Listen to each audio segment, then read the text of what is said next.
Hi everyone, আবার চলে এলাম নতুন একটা ব্লগ নিয়ে। আজকে দিনের শুরুটায় ব্লাড দিয়ে শুরু করলাম।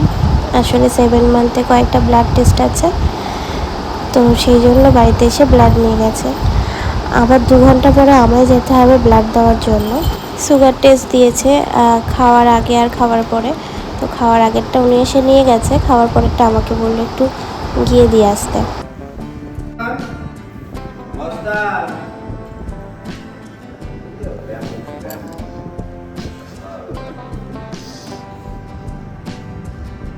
বুঝি কথা ওই হবে ব্যাগ এত ব্যাপার কান্নাকাটি করে দিয়েছি সকাল সকাল বাথরুমে যেতে পারছি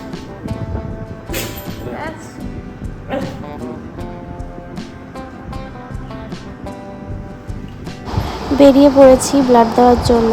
আর আমাদের তো নিত্যদিনের সঙ্গী রেলগেট, আবার রেলগেটে এসে আটকে গেছি। আমার 9:15-র সময় ব্লাড দেওয়ার কথা, এখন 9:11 বাজে।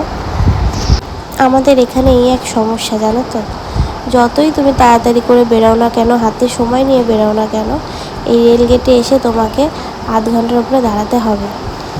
তা আমি চলে এসেছি ব্লাড দেওয়ার এখানে। আর আমি আমার সব রকমই ব্লাড টেস্টটা লাল প্যাক থেকেই করি, প্রথম থেকেই করে আসছি। ব্লাড দেওয়া হয়ে গেছে, এবার বাড়ির দিকে যাব। আর আমার পেয়ে গেছে প্রচণ্ড খিদে। আসলে এই ব্লাড টেস্টটা শুধু গ্লুকোজ খেয়েই ছিল, তো সেই জন্য সকাল থেকে গ্লুকোজ ছাড়া আর কিছুই খাওয়া হয়নি।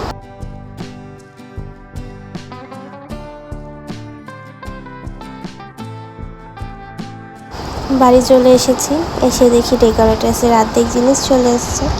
এখানে কাপড়ও টাঙিয়ে দেওয়া হয়েছে কালকে অনুষ্ঠানের জন্য।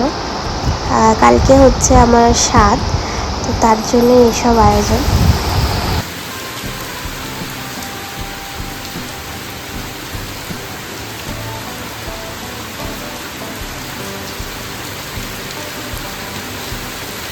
সারাদিনের ব্যস্ততার মধ্যে আমি আর ব্লগ শ্যুট করতে পারিনি। আসলে বুঝতেই পারছো, বাড়িতে সব আত্মীয় স্বজন চলে এসেছে। তো এখন সন্ধ্যাবেলা আমি বসেছি মেহেন্দি করতে কালকে স্বাদের জন্য। আর বাইরেও কিন্তু গল্পের আসর একদম জমে গেছে, সাথে আছে মুড়ি মাখা।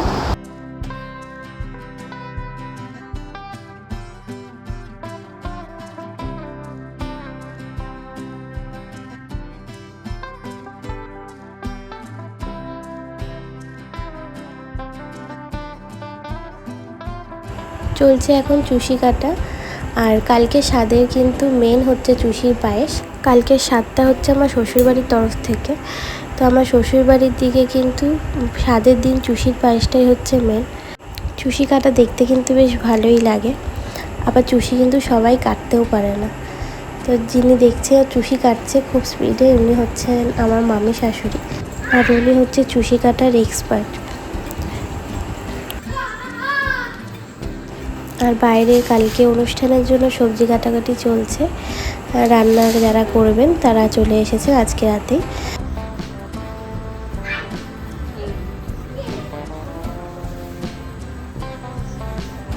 কালকের জন্য কিন্তু মোটামুটি আয়োজন সব শুরু হয়ে গেছে।